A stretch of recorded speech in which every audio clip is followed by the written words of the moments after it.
Welcome to Chatter.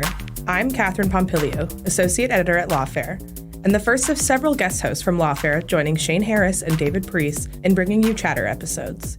This week, Lawfare Editor-in-Chief Benjamin Wittes on his so-called special military operations against the Russians.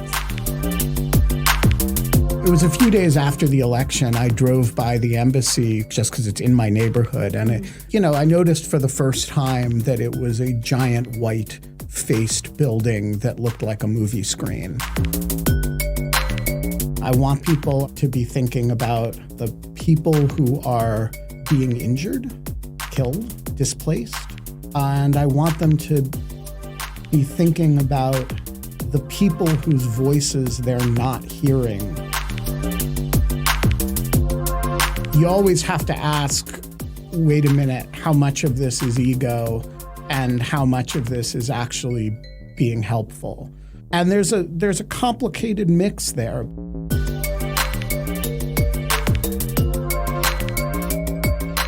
Hi, Ben Wittes. Welcome to Chatter.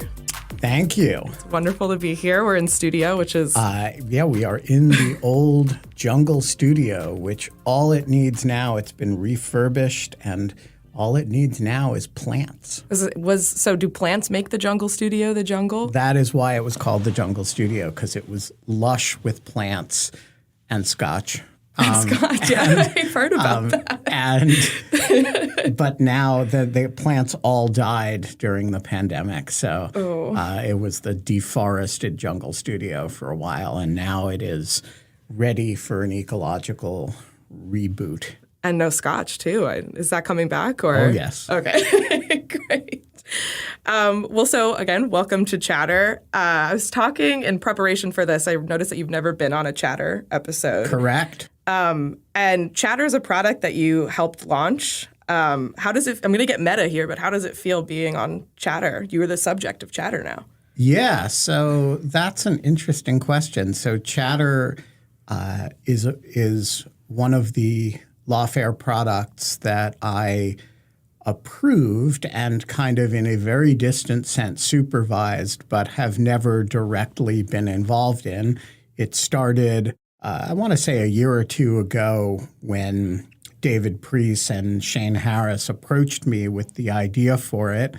And I liked the idea very much, but I already had my hands full with the Lawfare podcast and with all the other things we do. And so I told them, by all means, do it. And but it's, not something I'm going to be directly involved in, which delighted them because I don't think they actually wanted my prying hands in their podcast.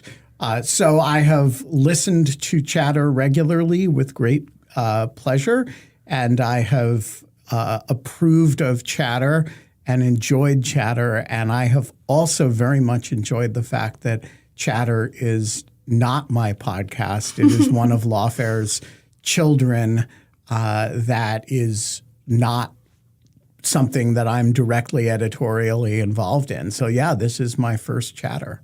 Well, this is also my first Chatter, so I'm glad that we get to go through this together. Exactly. By the end of it, we'll be bonded by blood. Yeah, and David and Shane, watch out. That's all I have to say. So we're here to talk about your special military operations, which we will get into. But I just kind of wanted to touch on things like, also for listeners who don't know, I'm Katherine. I'm an associate editor at Lawfare. Ben is my boss. And things like your special military operation and In Lieu of Fun and other projects like that are explicitly not Lawfare products, unlike Chatter and other things. But a lot of attention comes to them from Lawfare, and I feel like vice versa. Where do you draw the line between your day job and other projects? Yeah, it's a really interesting question, and it's one I spend a lot of time navigating, actually, because in my own life, I don't really draw much of a line between the professional and the personal. Not that I'm constantly working or anything, but the lines that, what I consider recreational, a lot of other people might consider work. And so during the pandemic, for example, I decided that one thing I decided this very early in the pandemic, that one thing I needed in order to keep myself sane was to have a social hour with people every day. And the only way I could think of doing that would actually force me to really do it was to say to a friend who turned out to be Kate Klonick, hey, do you want to do a show with me every day?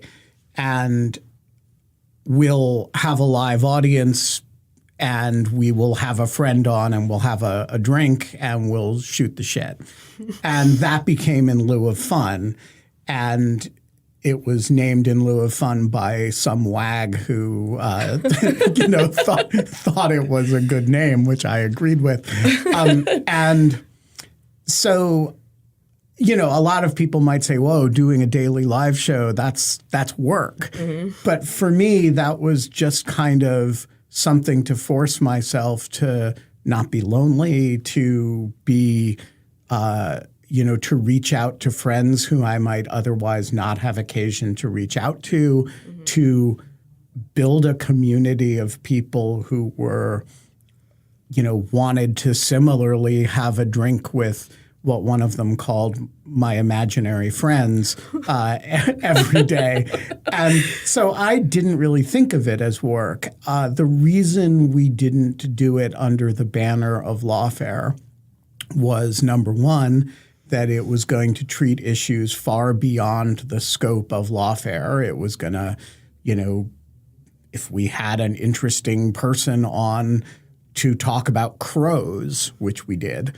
No, we had multiple people on to talk about corvids and their intelligence and stuff. And that's really just beyond the scope of Lawfare. And we sort of wanted the flexibility to do it. They're some of the best episodes that we did. Also, we had a Wall Street Journal reporter on to talk about content moderation, which would have been, very Lawfare-y, except that he was sitting in front of a live beehive at the time, and all we wanted to – he turned out to be a very serious beekeeper, and he had incredible live video of going into this beehive that we did. So all we did was ended up talking to him about bees. Amazing. And so, there was just – for In Lieu of Fun, it was just a little bit beyond the scope of – or a lot beyond the scope of what Lawfare does. And I try to be careful about keeping Lawfare's brand pretty pure. As you know from our editorial meetings, I'm the sort of cop of not letting Lawfare treat issues that are not within its jurisdiction. And I try to observe that in my own life too. So a lot of episodes of In Lieu of Fun would be good Lawfare content, but a lot of them wouldn't. And if you know that a lot of it's going to be beyond the scope of Lawfare, probably better to do it outside of Lawfare's orbit. Mm-hmm. The special military operations, and for those who don't know what that term refers to, that is my joking reference to the protests that I've been doing for the last year that have involved shining various types of lights on the Russian embassy compound here in Washington and elsewhere. I have not done under the auspices of Lawfare because though thematically within Lawfare's orbit, it's frankly a form of activism, and I don't think Lawfare should ever be involved in activism of any kind, even mine, even the kinds that I am most sympathetic to. And so I don't see a conflict, but I do think it's important that they be on the side. I don't want Lawfare to have an institutional position on shining lights on embassy compounds. I'm not sure what that would be, but I don't think that's a healthy thing for Lawfare to be doing. I do think it's a healthy thing for me to be doing. And so I've just kind of done that on my own. And then the related matters that I do on my own that sort of interact with Lawfare but are not of Lawfare are my Twitter feed, which of course is now defunct thanks to Twitter's bizarre new content moderation policies, and my Substack, which is the sort of inheritor of my Lawfare of my Twitter feed. It's kind of the incidental writing and thought that is sometimes Lawfare relevant, but is often just as today's was a video of a call to defect that we projected onto the Russian embassy, or sometimes every day I try to highlight a particular animal that did something fun, and that's the beast of the day, and that's always going to be that just doesn't have much to do with Lawfare except when it's a truly extraordinary beast. Exactly. So you've touched on this a little bit in this conversation, but for those who are unfamiliar, they're hearing lights, projection, embassy, defect. Could you paint us a picture of what the special military operation is? What's a typical one of those? Yeah, so none of them is typical. Some of them involve lights. Most of them involve lights, but some of them don't. One of the most successful one was during the daytime, and it involved planting sunflowers. What they all involve is, I'm going to use this word very deliberately, the harassment of Russian diplomats. And the goal of them is, one way or another, to, with good fun and humor, make life less pleasant to be a Russian diplomat in a Western democratic country. Most of these have taken place in Washington, but we did one in Ottawa. We did one in Paris. I don't advise trying that. We came very close to getting arrested in Paris. And we will be doing a swing through the Nordic countries sometime over the summer. So the basic concept is that the United States has an obligation under the Vienna Convention to protect the embassy, and every country that hosts an embassy has such an obligation, and I respect that, and I don't want to interfere with that. I don't want to create an environment in which diplomacy is harder to do. I do want to register in the strongest of terms the fact that civilized countries don't host genocidal governments without comment, and that there are a lot of people who have to live in that neighborhood, and I'm one of them. I live a mile and a half from the Russian embassy, and I drive by it all the time, and I walk by it all the time. And for a lot of people who live in that neighborhood, there's some experience of disruption and upset that you get every time you have to pass it and you see the comfortable environment in which we are hosting people who are actively speaking on behalf of and representing the killing and displacement and kidnapping of large numbers of people and rape.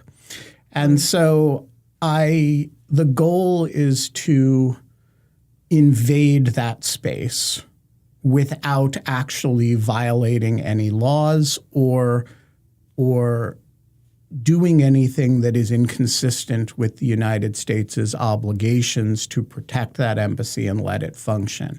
You can't do that with noise, particularly not at night, because there are other neighbors involved and because there's a DC noise ordinance. You can't do it with projectiles. If you throw things over the walls, you will get arrested. And by the way, you should.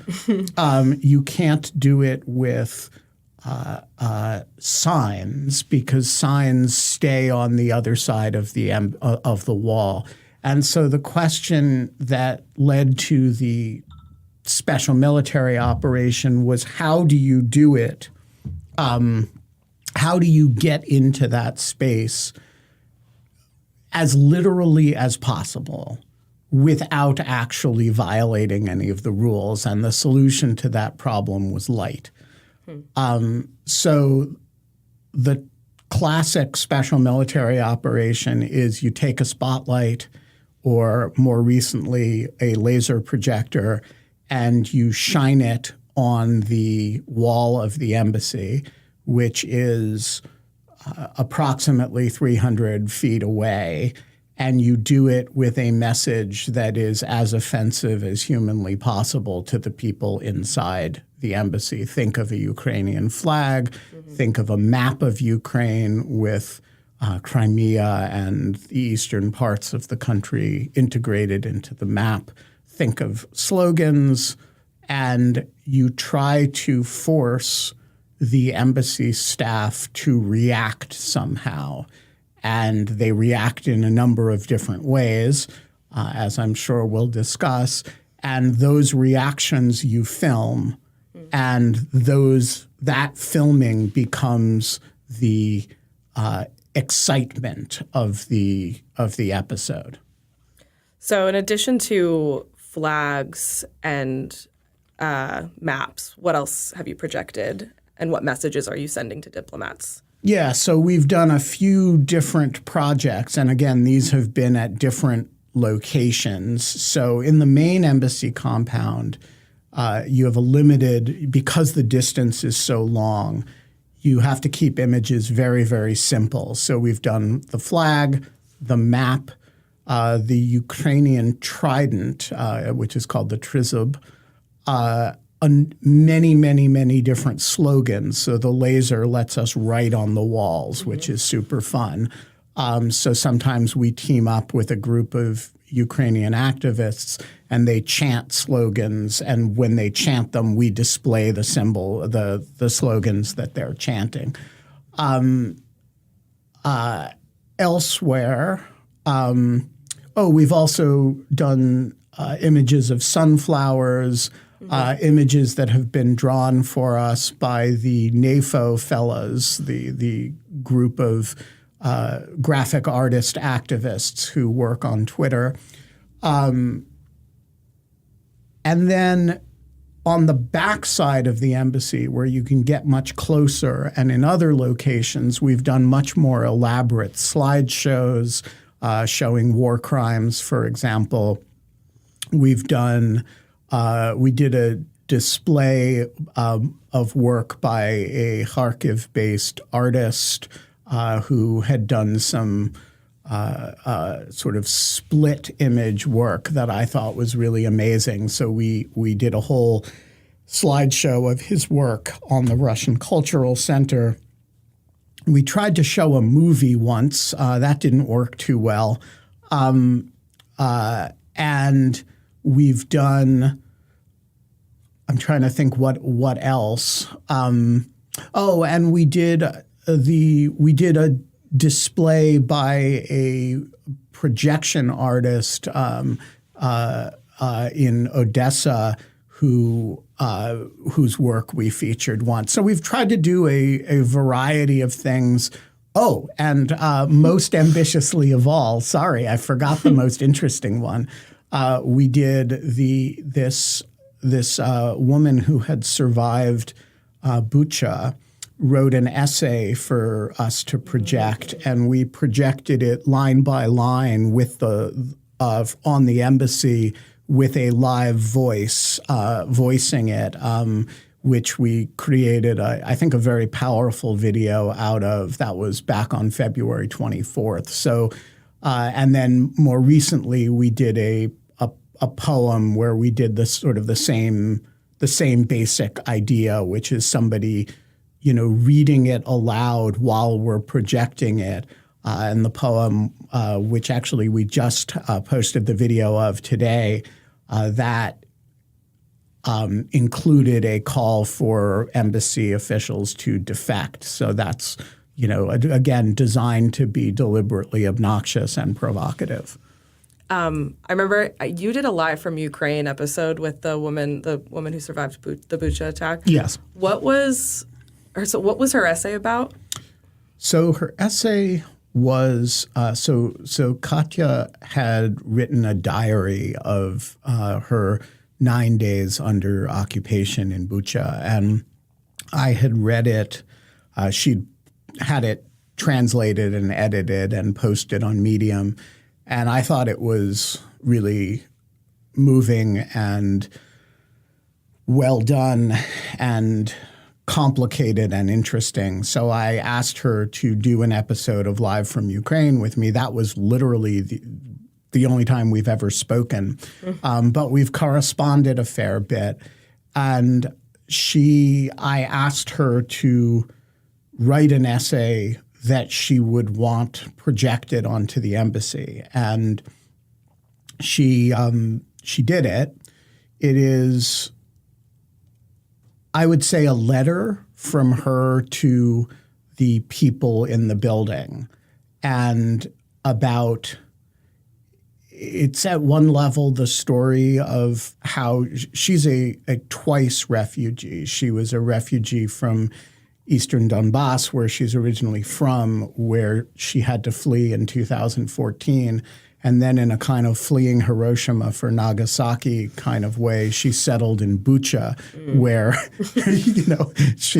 they're like, yeah, you don't, I guess you don't get to choose where the next place to be invaded is. And so it's kind of about that sequence, but it's also about the psychology of how she sees the people in the building, how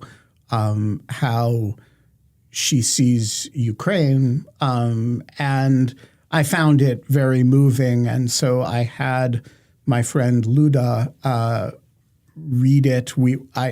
It was written in Ukrainian, and we translated it. And then I had Luda read it in both English and Ukrainian, and we created and we projected it in both languages. And then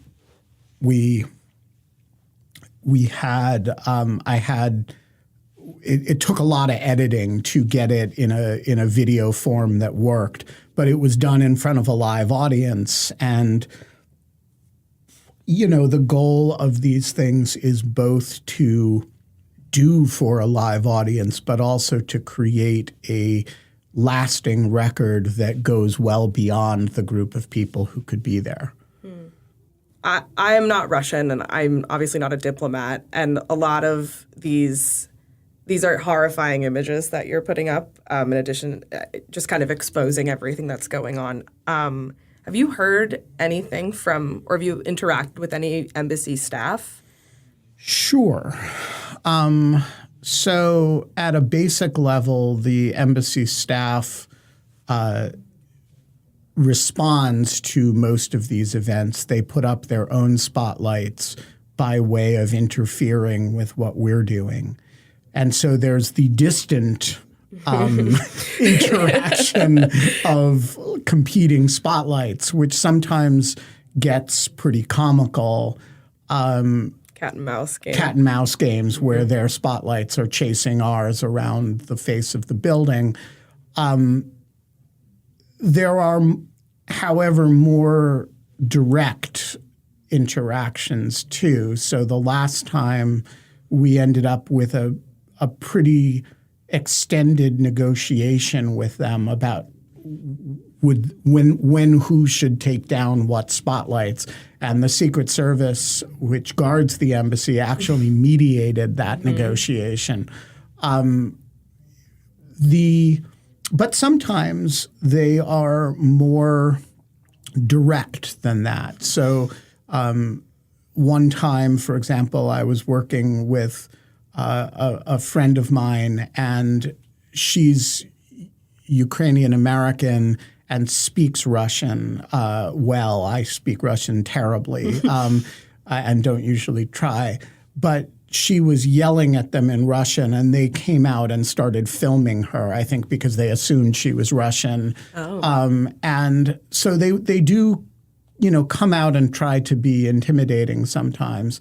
And then once we were I had a group of very beautiful children lay a bunch of sunflowers, sunflowers being a Ukrainian nationalist symbol, on the driveway of the embassy, and a member of the embassy staff came out and kicked them, not the children, the sunflowers. Mm-hmm. So there are those kind of direct interactions. The other night, they were having a Victory Day party. We were out there because it was Victory Day, which is a kind of sacred day in the Russian calendar. And some of the people leaving that party got into a shouting match with some of the people we were working with. But I guess the most dramatic example is the time that they sent somebody across the street to attack us with umbrellas, and he, came across the street completely unexpectedly and started trying to block the projectors both with his body and with umbrellas, and ended up, poking the projectors with the umbrellas pretty aggressively and chest bumping one of the people that I was working with. So, yeah, I would say the goal is always to provoke a response. Mm-hmm. It's actually, from a theatrics point of view, it's kind of boring if you do a protest and they don't respond. From a videography point of view, it's always the response that's the most interesting thing. When we tried to show a movie, they actively successfully prevented it by just driving a van in front of the projector. And that was the last time we used a giant projector, because we realized at that point we had to be more mobile than that. So we're always trying to provoke a response. We plant sunflowers, they destroy the sunflowers. It's kind of the goal of the special military operations is to capture the response. It's not necessarily to plant the sunflowers. Mm-hmm. It's to film them destroying the sunflowers, which is, by the way, one of my white whales. I know they destroy the sunflowers. I know the sunflowers get destroyed, and I know exactly who's doing it, and I've never been able to capture it on film. Yeah. And I've even installed cameras and had the cameras removed. Unreal. No, it's like, talk about cat and mouse. It's like a real spy versus spy thing. Yeah. You know who it is who's doing it? To a moral certainty, yes, I know who's doing it. Do I have evidence that I'm right? No. But let's just put it this way. When we capture the images on screen on camera of the person who is doing it, people who have followed special military operations closely will not be surprised at what that person's face looks like. Need to do a stakeout. Oh, believe me, I have. Oh, no. You went in your car and you waited? I went in my car and stayed all night once. And nobody came? Nobody came, and the next night they were destroyed. They saw you? They totally made me. Unreal. I mean, they are the Russian. Yeah, they're good at this shit. Yeah, that's what they do. So what is it like conducting international negotiations via the Secret Service through a fence or through a wall? Well, that was the single most surreal experience. Getting attacked by a Russian thug who comes across Wisconsin Avenue and kind of ends up in an umbrella dance, that was pretty surreal. Mm-hmm. But then he goes back across the street. And honestly, if you watch the video of that, we really wore him out. And he's finally just exhausted. Exhausted to the point that he's sweating profusely. Wow. He was almost crying, and he needed water. I think he was probably pretty dehydrated. And did you talk to him at all? Yeah, we did. I mean, he said only one sentence to us the whole 45 minutes he was out there. But we tried to get him to defect, actually. And I actually thought we were making some progress with him. I thought he was in an emotionally complicated position, I think. And he finally goes back across the street. And I was this is going to sound egomaniacal, and I really don't mean it that way. except that maybe I'm an egomaniac. But I had genuinely thought we had a working understanding between us and the Secret Service and the Russians. Mm-hmm. And the understanding was nobody had ever written it down. There was no agreement. There were no negotiations. But there was a basic – we'd done this many, many times.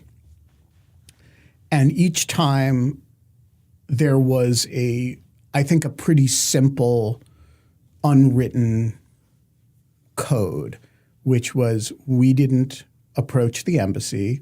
I always kept my people, nobody threw anything over the walls. There was no spray paint. There was no, we didn't use noise except in a very limited fashion within the terms of the DC noise nuisance regulation, the sound rules. And they stayed in the compound. And if there was an issue, they raised it with the Secret Service, and the Secret Service raised it with us. And they tried to prevent us from shining lights. We shined the lights. We played cat and mouse. But we didn't invade their territory. We respected the rules and they did not come across the street.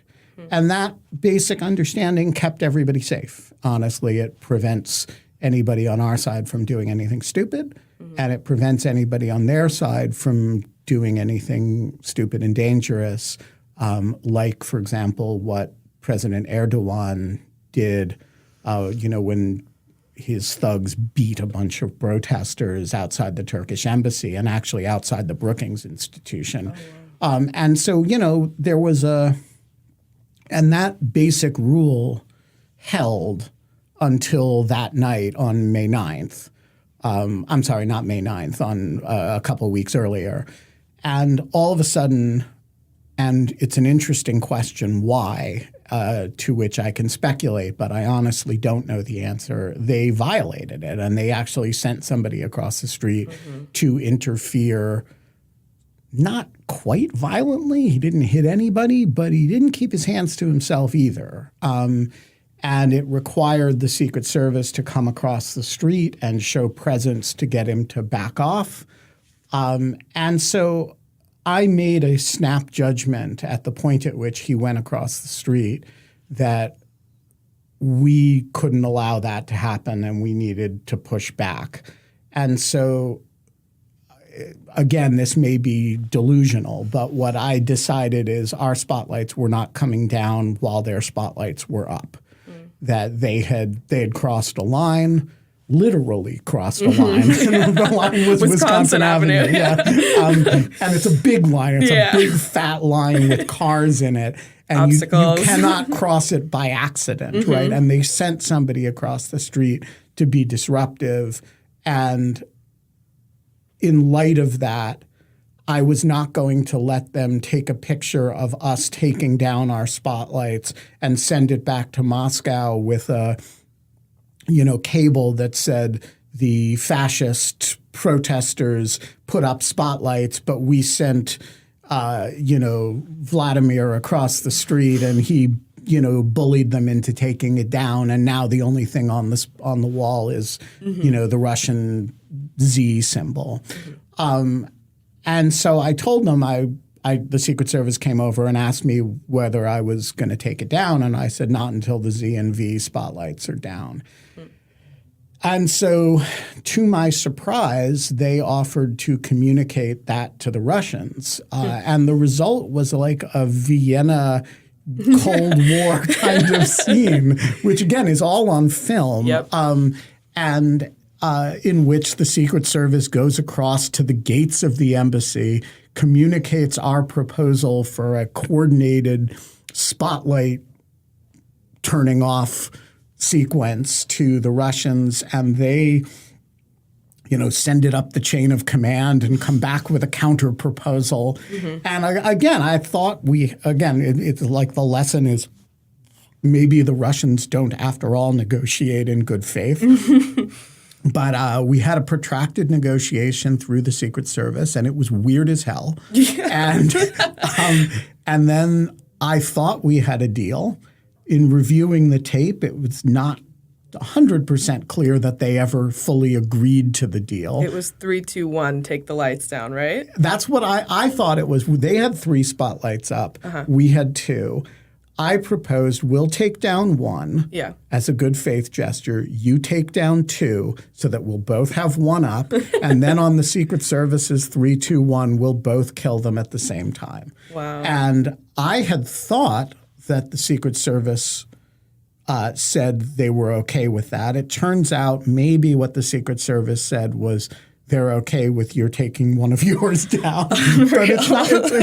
But at the end of the day, they would not take down the 2 once I had taken down my 1. So we put ours back up, and we ended up in a standoff with them that lasted until the sun came up, and no spotlights can compete with the sun. The so ultimate spotlight. Exactly. Yeah. It's the ultimate solar spotlight. Wow.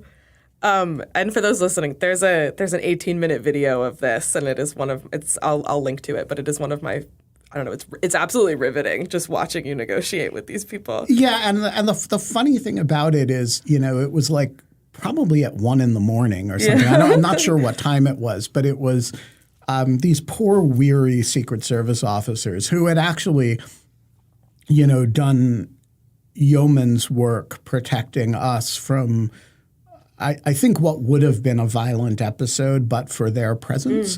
And all they wanted to do was to go home. And I think I put them in a difficult position. They don't like dealing with the Russians. The Russians are pretty abusive toward our law enforcement in a lot of ways, and they ended up in a weird negotiating mediator position in that situation that makes for super fun video, but probably wasn't fun for the individuals in question. They were very good humored about it, but I take this opportunity to apologize for putting them in that position. I got to say, they have pretty good spirits about it, though. I like the one who said to you, "Don't you want a beer? I know I want a beer." Yeah, look, we're all repeat players in this game, and I know them reasonably well. Mm-hmm. And I've actually worked with them on a couple of matters that were, that to diffuse situations that could have been difficult. And so I do think there's a level of mutual, trust or whatever. But at the end of the day, they were tired, and they're people. Also, in the video, one of my favorite things is. Did you film it, or was it someone else who was filming? I think that one I was sitting there holding up a camera. It was freaking 4 a.m. like late at night. It's all a blur. It's all a blur. There's this amazing. So you can see people from you can see embassy staff coming out through the gates, and there's this amazing. I guess The Office style zoom when you can see, a woman comes down and talks with this agents, and then they come across the street, and it's just, Yeah, so it's a really interesting problem for the Russians. So on the one hand, think of it from the point of view of a normal embassy or government, right? If this happened at the Swedish embassy, right? They would just ignore it, right? Because everything we're talking about is about their reactions to these. It's not about, we haven't talked about the text of what I've projected, right? We're talking about it because they react. The only reason we did this a second time, we did it the first time, and the only reason there was a second time was that we got this incredible cat and mouse video that's been seen, 10 million times around the world because they chased our stupid spotlight around the building and somebody set it to music. And it was on the news too. Yeah, no, it was a big deal, but it wasn't a big deal because we put a Ukrainian flag on the building. It was a big deal because they were stupid enough to chase it around the building. So you'd think that after a year of doing this over and over again, they would learn, just ignore it. But here's the problem. They don't operate in an ecosystem in which public relations is what's important. They operate in a highly vertical system of accountability in which if you don't do something, somebody in Moscow says, why didn't you do something about this, right? And no one's going to say, because we didn't want to attract attention to it. There's a kind of, it's like vertically integrated machismo. Everybody is looking up the ladder and afraid that their response won't be chest thumping and, muscle rippling enough for the person above them on the totem pole. And the result is that even if you're the person who's like, why shouldn't we just ignore it? You can't suggest that to the person above you on the totem pole. And so the whole system is rigged in the direction of kind of toxic masculine response. And that's why they're super consistent about it. And so, it's not just that they always respond. They put on tactical gear to respond. They put on masks. They get all dressed up. They showed up once with bulletproof vests and fire extinguishers to respond to a light, because they need to be able to show the people to whom they're answerable to that they did everything that they could to stop this. And the result is that they make all kinds of stupid mistakes. Like, for example, sending a thug across the street with umbrellas, knowing we're live streaming it, right? And to everybody in the world except the one or two people who matter, which is the people above them on the totem pole, that response looks goofy. But to the people above them on the totem pole, that's what's required to show them that you're, flexing your muscle in the face of Ukrainians. So let's say they listen to this and they stop. Would you stop? I would not stop entirely because there are still going to be Ukrainian community protests that I will want to show support for. And there are a group of people who I think this makes feel good.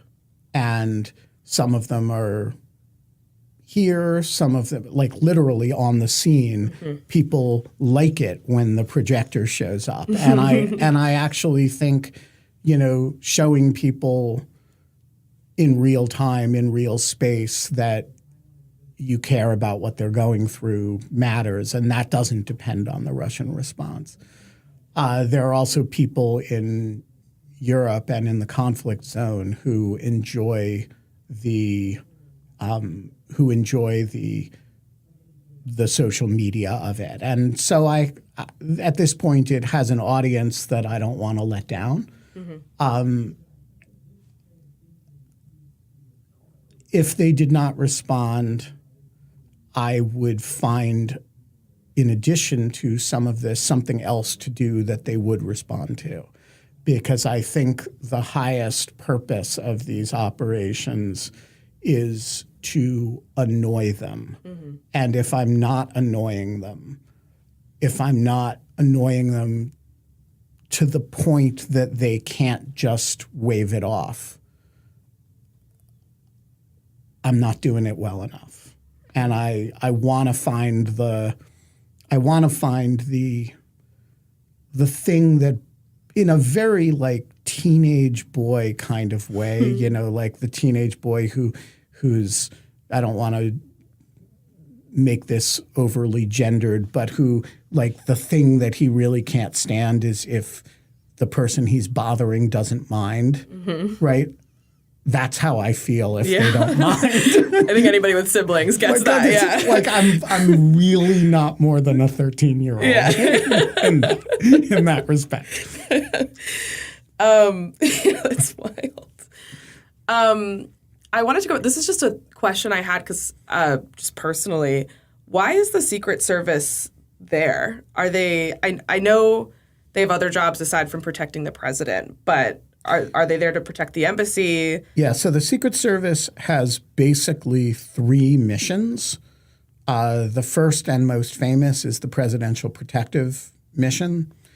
They also protect foreign embassies and foreign visiting dignitaries. And I think that grew out of the fact that they had this very specialized expertise in protection. Some of that diplomatic protection is done by the Diplomatic Security Service, which is part of the State Department. Mm-hmm. But the Secret Service has the lion's share of the embassy protection function, particularly for embassies that have significant threats associated with them, which the Russian embassy certainly does. So they have the lion's share of that.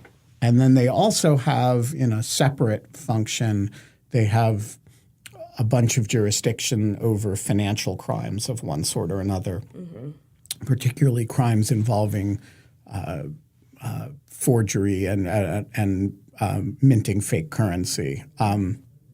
So they're a weird agency, but I very much prefer to deal with them than all the other agencies. They're a more professional law enforcement agency in my experience than the DipSec people, and in situations in which we've dealt with other law enforcement agencies in these protests, that introduces a real wild card. So the one time we tried to do something in New York at the UN mission, this was not me, but a Confederate who lives in New York. The NYPD was quite abusive to him and to an 11-year-old son of his.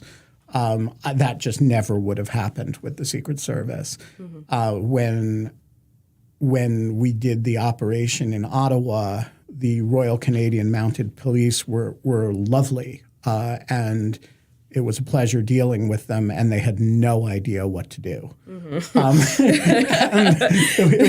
They were perfectly lovely and Canadian about it, but it was, but they didn't have any sense of like, well, what could you and couldn't you do with a light and an embassy, right? Whereas the Secret Service, they've thought about these things enough and they've had enough interactions that they actually they have a very thoughtful set of requests when we do these. They like me to stay on the other side of Wisconsin Avenue, for example, which I don't think they're legally allowed to enforce, but they request it, and I always honor the request. They make a point of making sure that we keep the lights above a certain level so it doesn't blind drivers. They're very good and serious about what they're doing in a way that just helps everything. The RCMP had clearly never dealt with a situation like this before, and there's a very funny video of me and the RCMP guy kind of like, he's like, gosh, I don't know if it's legal. I'm not telling you it's not, but I don't really know. We had a very funny exchange about it. And then the French National Police were awful. What happened there? Well, so first of all, I don't quite know because I don't speak French well. I was with a Ukrainian who spoke fluent French and who did the whole negotiation. They were apparently it is not even plausibly legal in Paris to shine lights on an embassy against its will. They stopped us, they detained us, and we kind of talked our way out of it. And over about half an hour of discussions, we kind of won them over. But it took a bit of doing, and I'm quite confident if I had been there alone, I would have been arrested. And I'm equally confident that the fact that I was with an attractive young woman who one of the cops was clearly interested in probably helped our cause. Feminism. Yes. So is there any international law that governs whether or not this is legal? I know you're working on something about this. So the international law of embassy protection is the Vienna Convention of 1963, and it, believe it or not, does not say anything about lights. It says that the premises of the embassy shall be inviolate, and the person of the ambassador, it enshrines the concept of diplomatic immunity, and it obliges the host country to protect the embassy. So the question is, protect it from what, right? Clearly, if you take a rocket launcher or a machine gun, right, they got to protect it from that. Yeah. And there have been a lot of efforts over the years in different countries to make life super unpleasant for people in embassies, including, by the way, a lot of this has been directed at U.S. embassies. And so the U.S. has a fairly developed view of this. So one case that I know of is the case of the U.S. Embassy Baghdad, where protesters, people associated with the Shia militia in particular, would blare sound at the embassies or would burn tires for weeks at a time to try to create a very unpleasant and, frankly, toxic environment. And the U.S. position, with which I agree, is that actually makes it impossible to use the embassy. And so it interferes with the embassy's day-to-day operations. And so the host government is obliged to put a stop to that. And so we were concerned to not do anything that complicates the U.S. position in situations like that, because the last thing I want is to make U.S. embassy personnel abroad less able to do their jobs. And so we have not used persistent sound, though we have used occasional sound to support the specific protests. We've never used smell. So that's a thing that you can do, right? You can release things that smell really bad. The third is we've never used things like smoke or things that could be toxic and there are a few reasons for that. One is that I actually think it's in conflict with the U.S. obligations under the convention, and I don't want to put my own government in a difficult position. But the second factor that to me is more important than that is the neighbors. One of the biggest sources of support that we've had in these situations is the neighborhood. They, I used to have to bring a generator to these protests. I don't anymore. I just knock on one of the doors and plug into their houses now. They bring us water and beer and stuff. So actually, when the guy asked me, "Don't you want a beer?" I got a beer a few minutes later. Actually, the other, I don't want to do anything that makes it less pleasant to live in that neighborhood. And anything that you do, lights are very focused. They go in one direction. They don't spill out in other directions. You release something that smells bad or burn a tire or something, and that's as unpleasant to be the person next door to the building than it is to be in the building.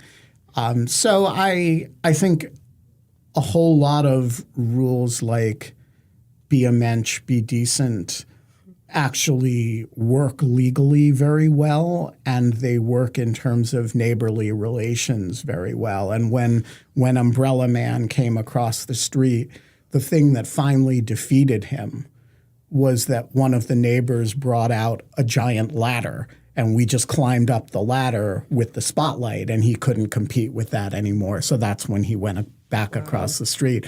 And that was a creature of our relationship with the neighborhood that just couldn't survive a more aggressive approach to things like sound.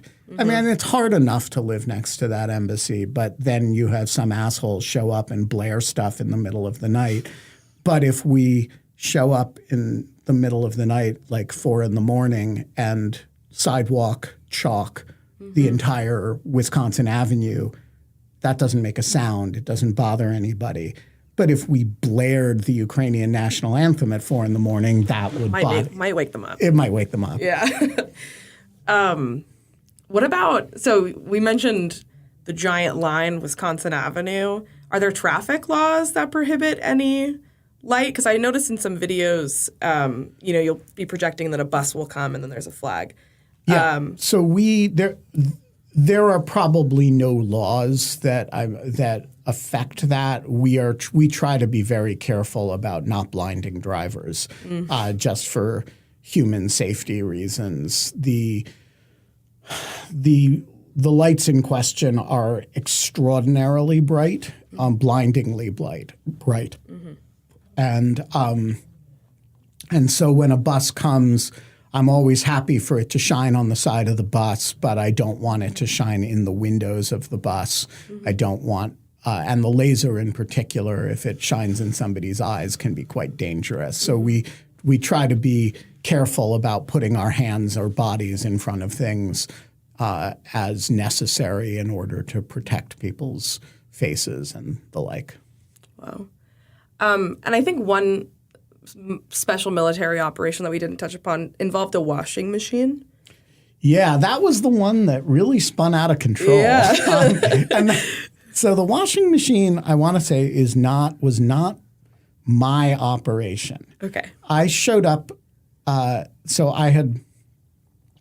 This was the project of a woman named Alyam Kent, who is a resident of Kyiv, and she is a Crimean Tatar, half Crimean Tatar, half American. And so she was home visiting family in the Washington area. And she is an artist, a kind of visual artist and of various sorts. And she had decided that she was going to make a washing machine, a paper mache washing machine, and deliver it to the Russian embassy. And she got in touch with me because she had seen the special military operations and she wanted some advice about how to do it in a way that was going to cause the least friction with the Secret Service. And she was being a responsible person. So I had never met her. And she wanted to deliver it on, I believe it's January 7th is Orthodox Christmas. And the idea was that Russian soldiers kept stealing washing machines and other appliances that they found in Ukraine. And so she was going to deliver one so that they didn't have to steal them to the embassy. And I thought it was witty and good-natured, and it had all the right kinds of mischief attached to it. Oh, and the other thing that was cool about it was that the washing machine, which was beautiful, by the way, it was a really well-done papier-mâché washing machine. The washing machine had a QR code on it so that somebody walking down the street would say, hey, what's this washing machine doing? And snap the QR code and get a good account of, Russian theft of property and the like and war crimes in Ukraine. And so we had a brief exchange, and she told me she was going to show that there. And I said, this is crazy. Let me film it. And then I'll release a video, the video will get much more attention than the washing machine will on its own. And so I showed up there with a camera and met this lovely young artist with her washing machine. And we did a little interview, and then she carries the washing machine across the street and puts it there, and we film it, and we film her talking to some people about it because it immediately had the effect that she intended. And then I figured, so here was my dastardly little scheme. As soon as she left, I knew because they'd come out and destroyed the sunflowers that they would come out and destroy the washing machine. And so I figured all that needed to happen was she would leave and I would kind of go across the street and they would come out and destroy it.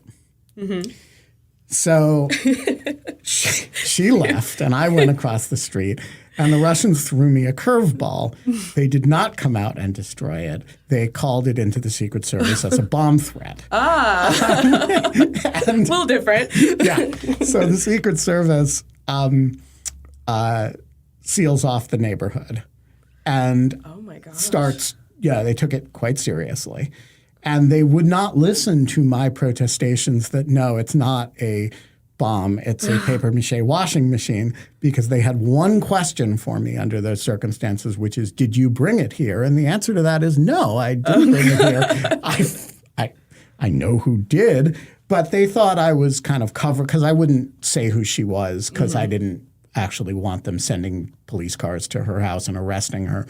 So it took me a while to get her on the phone and tell her you need to come back and clear this up with the Secret Service. In the meantime, they'd sent the bomb squad in to defuse the papier-mâché washing machine. Anyway, Liam shows up and they have a protracted conversation and by the end of which the Secret Service was telling her that she should use the pictures of the washing machine for her art graduate school portfolio. And it all worked out very well. And I think the video of it is lovely, also available on YouTube.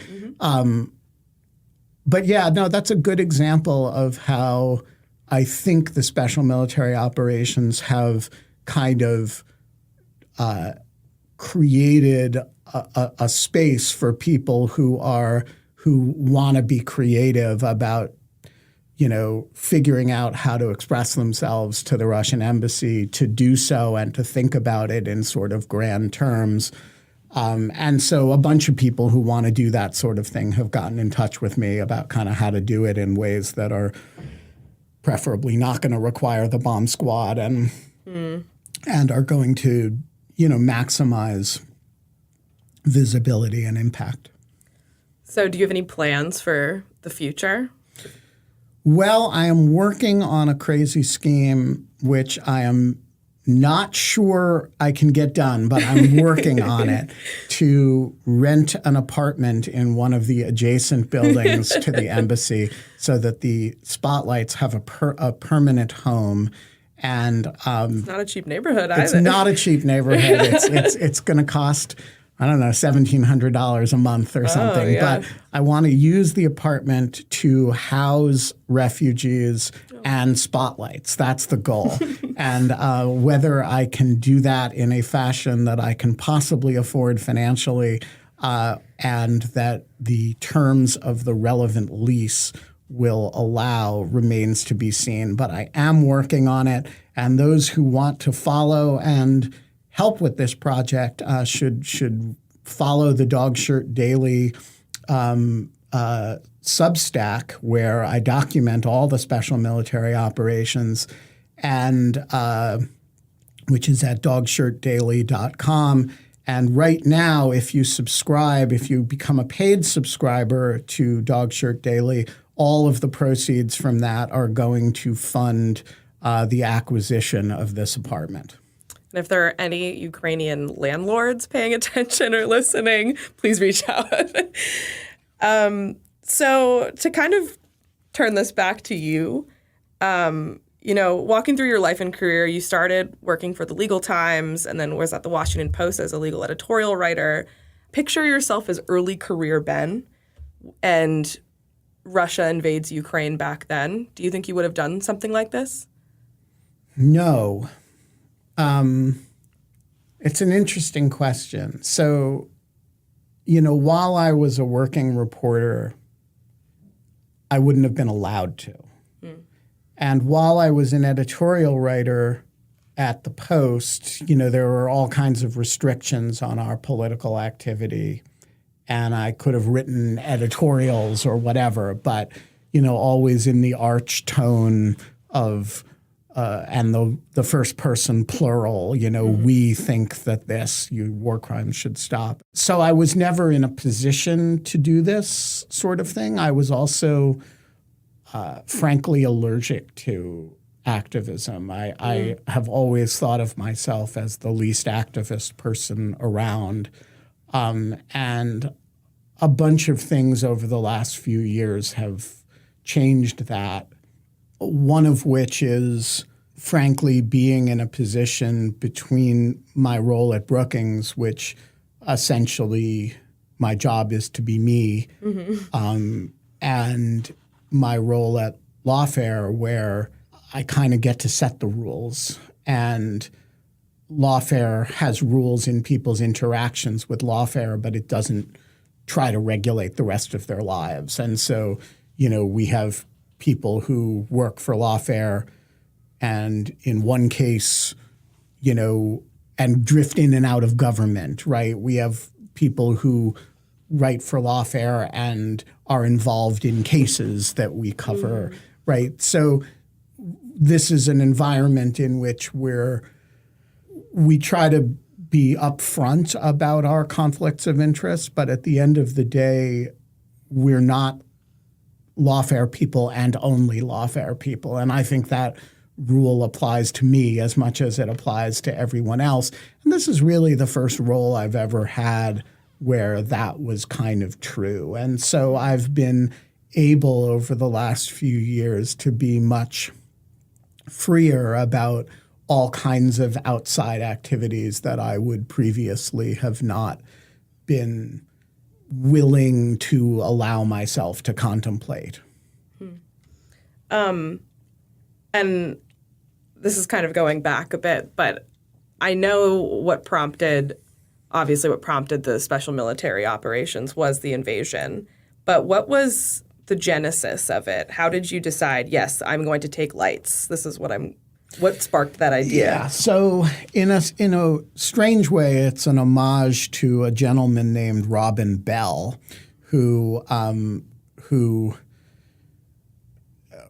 during the Trump administration, Robin is a whom I've never met, although we've spoken on the phone once. He, during the early part of the Trump administration, projected the emoluments clause of the Constitution onto the Trump Hotel.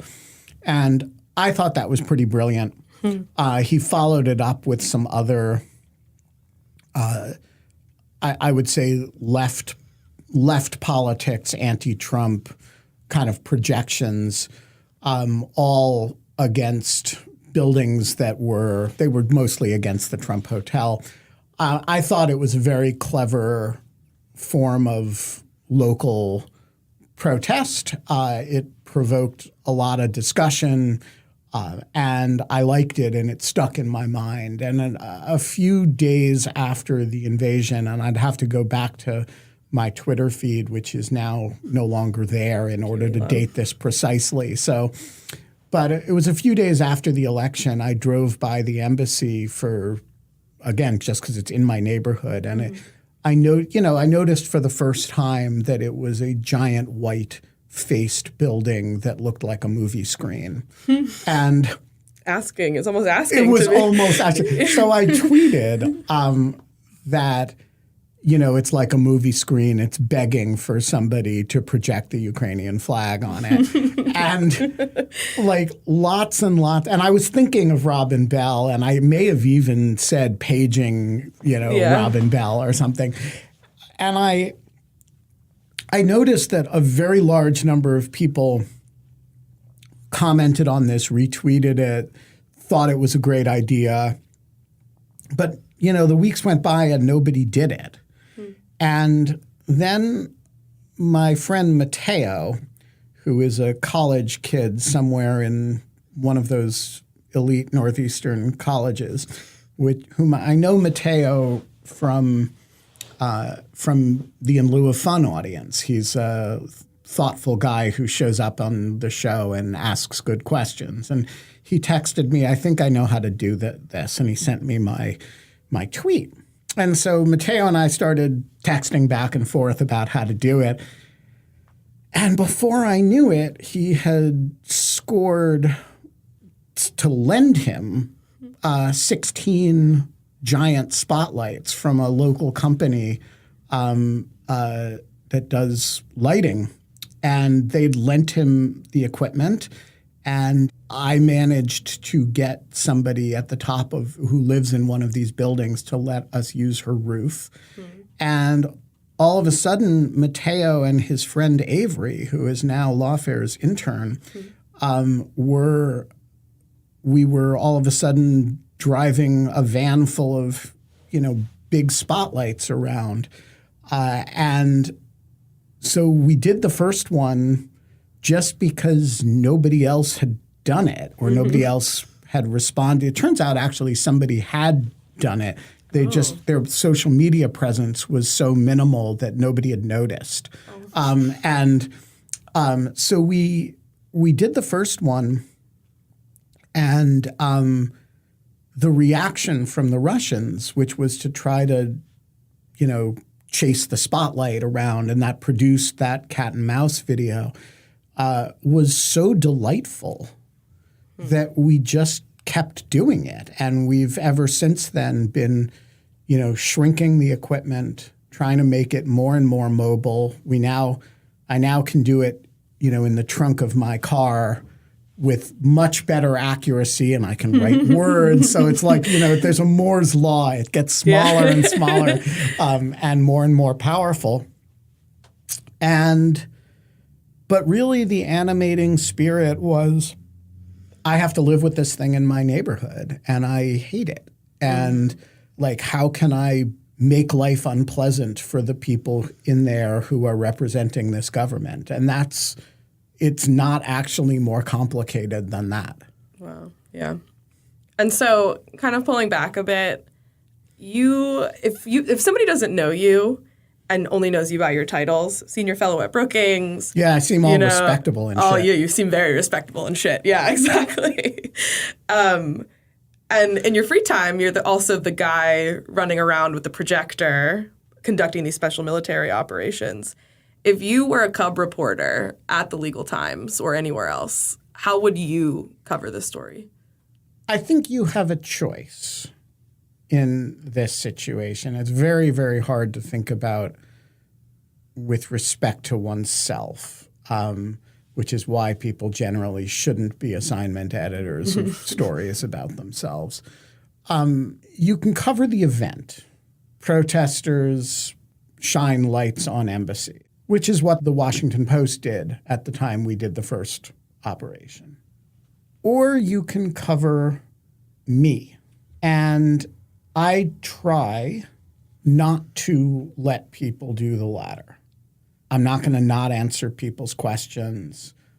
I'm not going to hide what I'm doing. But I do try to, first of all, always keep the subject on what we're projecting and what the significance of the images is. When we can work with local organizations to support what they're doing, I do prefer to do it that way. I think, what the local Ukrainian community has to say is much more important than me.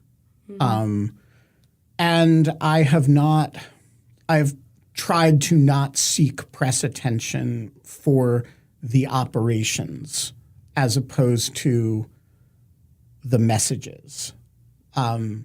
When we have done things that I've tried to draw attention to, it's somebody else's voice. It's, Luda Huntsman reading an essay by Katya Savchenko, right?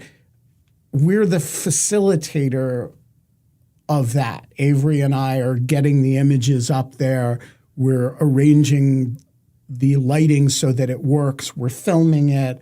And I bring a certain degree of personality to it that, people follow the special military operations because it's this thing that I do. But the last thing I want is for it to be about me. And whenever it is, you always have to ask, wait a minute, how much of this is ego and how much of this is actually being helpful? And there's a complicated mix there because at some level, the goal here is to, create and sustain attention to this issue. And personality and charisma do drive attention. But, there's also the other side that if people are thinking about me instead of thinking about Ukraine, that's not a win. And I want them to be thinking about that building. And I want them to be thinking about the message that we're putting on that building. I want them to be thinking about the people who are being injured, killed, displaced. And I want them to be thinking about the people whose voices they're not hearing.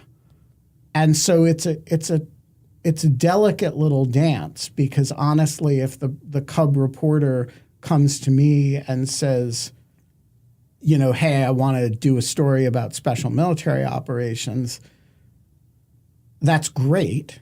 But I don't want that Cub reporter to spend that time drawing attention to me. I want, the person who is least often on those live streams is me. The camera, I'm holding the camera, but it's usually pointed away from me. It's often my voice on it. But the goal is to make people think about something else. And so, it's a complicated relationship, and it's one that I've, continued to struggle with, and that I don't think there's an optimal answer to. You're the hook, and the story is the platform of raising Ukrainian voices. Yeah, exactly. And look, if we're not, another example of this, something we did do on Lawfare was Live from Ukraine, where, I'm the catalyst for it. I'm the host, right? But every single one of those episodes is featuring a Ukrainian voice on the conflict. And so do a lot of people listen to it because they're interested in me? Yes. If all they get is me, then I'm not doing my job. Absolutely. Well, thank you, Ben Wittes, for this lovely conversation. Thank you for having me. I definitely learned a lot, and I can't wait to go to a special military operation. We should do one this week in your honor. I would absolutely love that. Immediately, yes. So for our chatter listeners, it's tradition that the guest answers a question from the chatter box. So Ben, what advice would you give to your 20-year-old self? Start wearing dog shirts earlier. I love it. I went through this whole phase where I started, feeling like I had to dress respectably. And it was a bad idea. It was 25 years of bad idea. And then it was only during the pandemic and during In Lieu of Fun that I was just like, it's all dog shirts all the way down. And I think I would have been happier through my 30s and 40s if I had just never done the suit thing. I've only ever known you as dog shirt Ben. How many dog shirts do you have? Probably about 30. I think we should get team ones, Lawfare ones. You know, I have the dog shirt program at Brookings, which is I buy a dog shirt for any staff at Brookings who promises to wear them to work. Absolutely. And, so far, I have, I think, 4 dog shirt wearing people at Brookings, and so we're working on it. The dog shirt revolution is coming. It's just a question of whether it's going to run over you or whether you're going to be part of the wave that crashes over it. The unstoppable force of dog shirts. All right. Well, Ben, thank you so much for joining me. A pleasure.